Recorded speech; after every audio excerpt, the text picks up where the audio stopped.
Hey, Mama, if your days have ever felt rushed, even when you started your days off with prayer, then guess what? You are not alone. I used to think that feeling hurried meant that I needed better time management. But the truth of the matter is, I was carrying expectations that God never meant for me to carry. So, in this video, I'll show you how to slow down biblically without letting everything just fall apart. By the end of this video, you'll understand why Christian moms, as me and all the other moms out there, feel so rushed and learn three faith filled shifts that help you walk in God's rhythm with peace and not pressure. Hi, Mama. I'm Felicia. I am the founder of Flourishing with Purpose and your Christian time management coach. Around here, we believe in harmony and not hustle, stewarding our time with God instead of racing through our days just feeling exhausted. So, let's talk about why feeling rushed is so common even when we know that we love God. While rush is so common, feeling rush is so common even when we know that we truly love the Lord. So let's start with talking about part one and why Christian moms feel rushed. Most of us as Christian moms aren't rushed because that we're lazy or we're disorganized, but we're rushed because we're trying to meet everyone else's expectations at the same time. We're trying to do all of this at the same time. We're trying to work, take care of family, doing ministry, and even things that we have to do in reference to ourselves, our self care. All of this, we're trying to do all of this at the same time. So we say, we also say yes out of guilt. We confuse availability with obedience.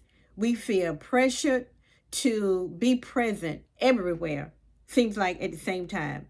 And we carry roles that God never ever assigned for us to carry. So with this being said, I even had to learn the hard way that being busy doesn't mean that I was being aligned.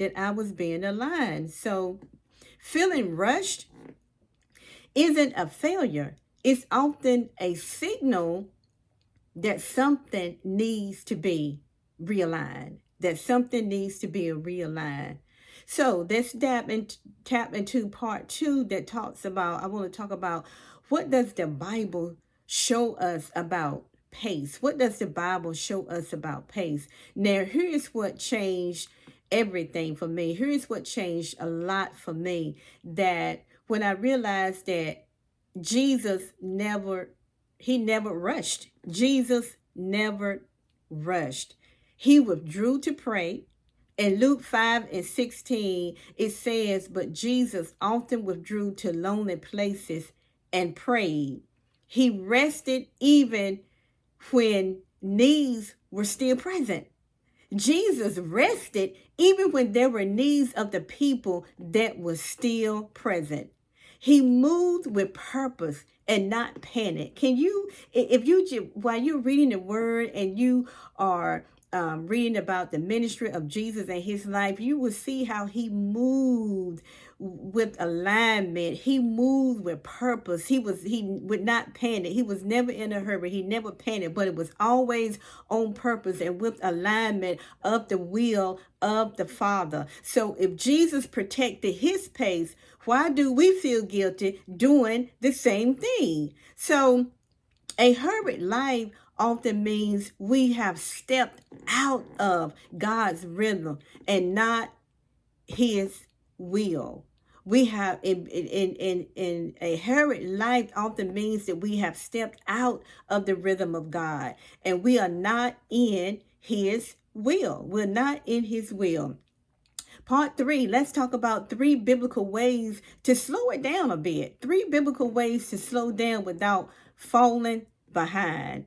Okay, shift number one is we got to start our day off with God. Before we check that phone, before we check any emails, we need to begin to anchor our heart and soul with the Lord. We need to get in his presence. We need to read the word. We need to pray. Sit in the presence of God. Take a deep breath in and out before we start the day. Start our day with the Lord.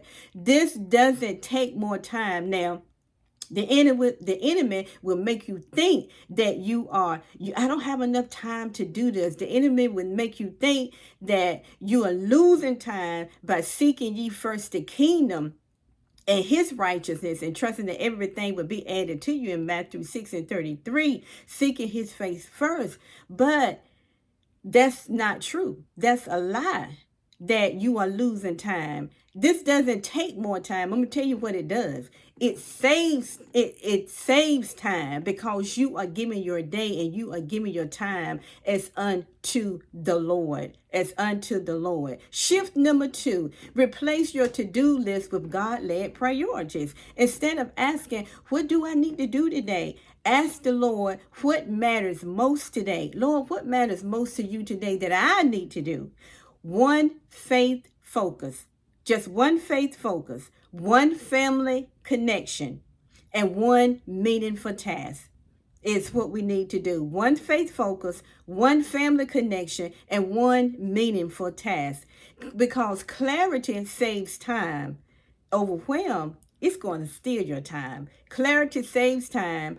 Overwhelm, it's going to steal your time. How many have experienced clarity saving time and overwhelm stealing your time? Shift number three is build margin on purpose. Jesus paused. He rested. He withdrew. And he never apologized in doing it. Leave space between your tasks, moms. Pause before shifting roles. How many of you take time to pause before shifting roles? Enjoy your day with gratitude. Oh my goodness. We get so wrapped up and tied up in so many things throughout the day, this and that, and so many things be going on in our life, at work, with our family, with our children, until we forget to end our day with gratitude and thanksgiving that he has brought us to the end of another day. Margin isn't laziness. It's only obedience. It is only obedience. So if your heart feels rushed,